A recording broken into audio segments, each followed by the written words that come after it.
What do we need to defeat Trumpism? A bear trap and a Big Mac? If only it were that easy. I'm Francesca Fiorentini, and in this episode of Newsbroke, we're looking at how to finally wake from this political nightmare come 2020. It's going to mean learning from past mistakes and maybe even taking a page out of Trump's book, which should be pretty easy because it's mostly just pictures.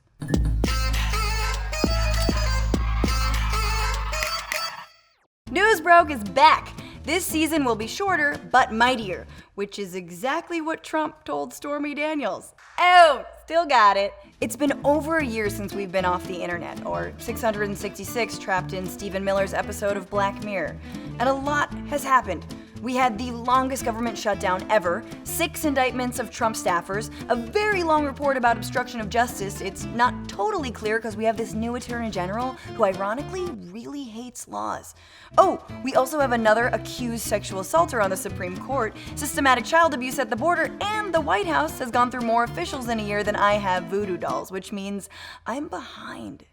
But there has been some good news. The midterm elections were a breath of fresh air in this Dutch oven of authoritarianism. A record number of voters turned out to elect the most diverse Congress in American history, which includes Alexandria Ocasio-Cortez, who's become a one-woman dunking machine on the powerful. People are more concerned about helping oil companies than helping their own families? I don't think so. I don't think so. I get tingles. This is my ASMR. The biggest ray of hope, though, 2020 could be Trump's last year as president, and the teenage aliens who planted him on Earth for their intergalactic prank video will collect him and be on their way. And to make sure it's his last, we have to reckon with how hard we f***ed up in 2016, and not repeat the same mistakes.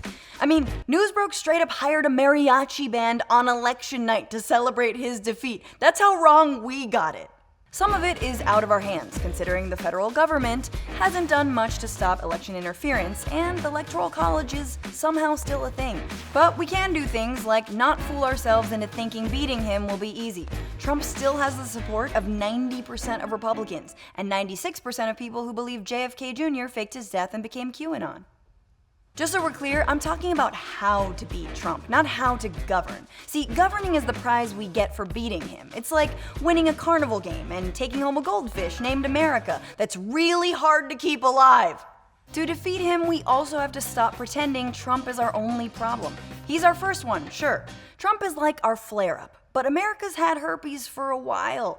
And sure, we will settle for antiviral meds if it's the only thing available. But we have to at least try and find the cure, the antidote to our country's STI known as Trumpism. And to get an antidote, you have to understand the disease and remember why Americans voted for the guy and why some might like him. I know, racism. Bye. For the NPR listeners, that's economic anxiety. Yes, absolutely racism, and we'll delve more into that in episodes to come. But there are other things that Trump did that Democrats have to do. Be an outsider. Trump was a supposedly anti-establishment candidate who was supposedly going to drain the swamp, and supposedly it was water on the teleprompter that made him say the American Revolutionary Army took over airports. And using GPS technology, we finally took out Hitler, a very fine person. All that was attractive to many Americans because most of us are distrustful of government. Blame Citizens United, blame the show Veep. The reality is only 17% of Americans today believe the government will do what's right. Even when Obama was in the White House, that number was hovering around 20%. Anyone trying to go up against Trump on account of having political experience won't work because Americans don't like most politicians or government. It's why author Marianne Williamson can even be on the Democratic debate stage. That and the Big Crystal Lobby. And while the GOP at this point could arguably be classified as a hate group, it's not like voters trust Democrats either. As my comedy Zaddy says, the Democrats haven't done enough to show to people that government that can be effective for people can be efficient for people. And if you can't do that, then you've lost the right to make that change, and someone's going to come in and demagogue you. Later that year, we got demagogued. So if there is even a hint of swampiness in a candidate's record, Trump will exploit it, like he did with Clinton. His campaign's Twitter account already railed against Cory Booker for receiving millions in big pharma money, and he'll probably bring up Joe Biden's support of the '94 crime bill that led to mass incarceration. And of course, Amy Klobuchar eating her salad with a comb. Although, he might like that on like a sociopathic level. The Democrats have to be authentic. Trump was. I mean, you can be a total phony and still be authentic. Like the trailer for Cats. Those aren't cats. And even when he's pandering to racists, it only makes him sound more authentic. That's why any campaign or candidate with a whiff of inauthenticity is going to ring extra hollow this time around, like speaking another language. La situación ahora es inaceptable. Este presidente ha atacado, ha demonizado los inmigrantes. Es inaceptable y voy a cambiar este. Is Spanish supposed to hurt? Or how about this recent tweet from the Democrats hawking their exclusive Boy Bye 2020 smartphone wallpaper? Because nothing says we're serious about stopping authoritarianism in 2020 than a Beyoncé lyric from 2016. At this point, Democrats are more likely to tweet a peach emoji than impeach the president. Democrats must have a vision.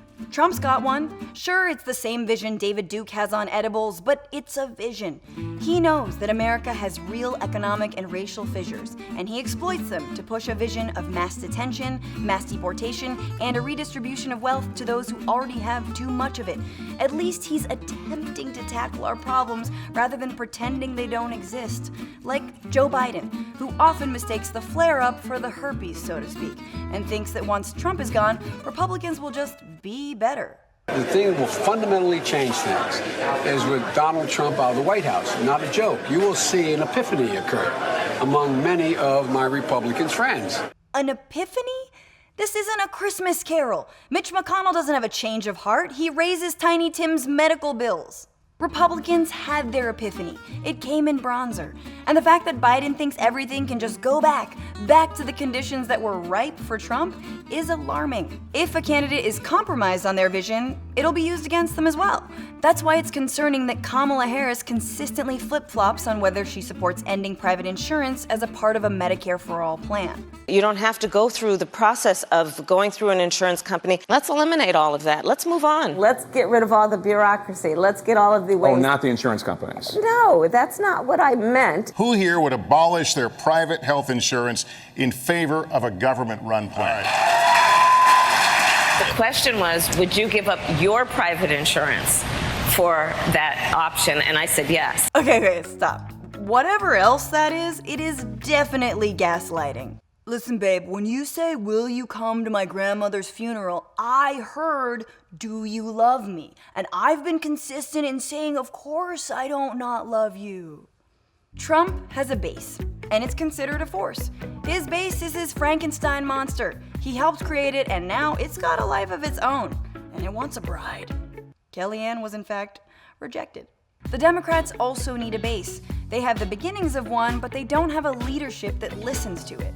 What did Pelosi call AOC's Green New Deal? The Green Dream? That's a sativa, Mrs. Speaker. Going into 2020, we have to ask, what do old guard Democrats have in their arsenal to confront this president head on? The president likes to have his poster that said the Mueller report took this many days, cost this much money, this, that, and the other. Well, we have a corresponding contradictory chart. A chart? Oh God, we're so f***ed. There is only one thing to say to that. I don't think so. I don't think so. The fact that the right is so obsessed with the squad is because the squad isn't afraid to fight back. It's the Democrats' turn to scare Republicans with their boldness. Republicans are already getting choked up about the leftward shift of the Dems. Socialism at a level we've never seen before and with a predictable result, correct? Look, the debate last night. Take a sip of water. Sorry, one of the baby bats in my esophagus just hatched. Ted Cruz, now the least interesting man in the world, does manage to choke out this point. Look, the debate last night, the clown car is broken. There's no brake and it only steers left. I gotta say that was scary last night. What? clown car? Everyone tripping over themselves to steer farther to an extreme, scaring the other side? That's the same thing we were saying about Trump and the rest of the Republicans in 2016, except we were right to be alarmed. Now it's our turn to scare them, not with a medieval border wall, but free healthcare and absolving student debt. I know Michelle Obama said when they go low, we go high, but this administration doesn't respond to shame. It gets off on it, like a gibbon in a zoo. The more you shake your finger at it, the more it shakes one back at you. There is no more center to placate, no moderate voter to win over, and definitely no guidelines for electability. We've got 12 years to stop climate change, and 8 to stop Kylie Jenner.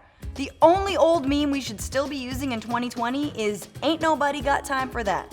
Everything is on the line. No pressure, but let's not f it up again, shall we? Thank you so much for watching Newsbroke. You guys made this happen. Our second season. We're back for you. So like and share and follow and subscribe and all of the things and all of the buttons on all of the platforms. Also, let me know who you think has what it takes to defeat Trump. Who has the qualities that we just mentioned. But please remember to keep it civil because, keep your eye on the trash monster in the Oval Office. Stay tuned for next week because we will be talking about reparations. It's a doozy.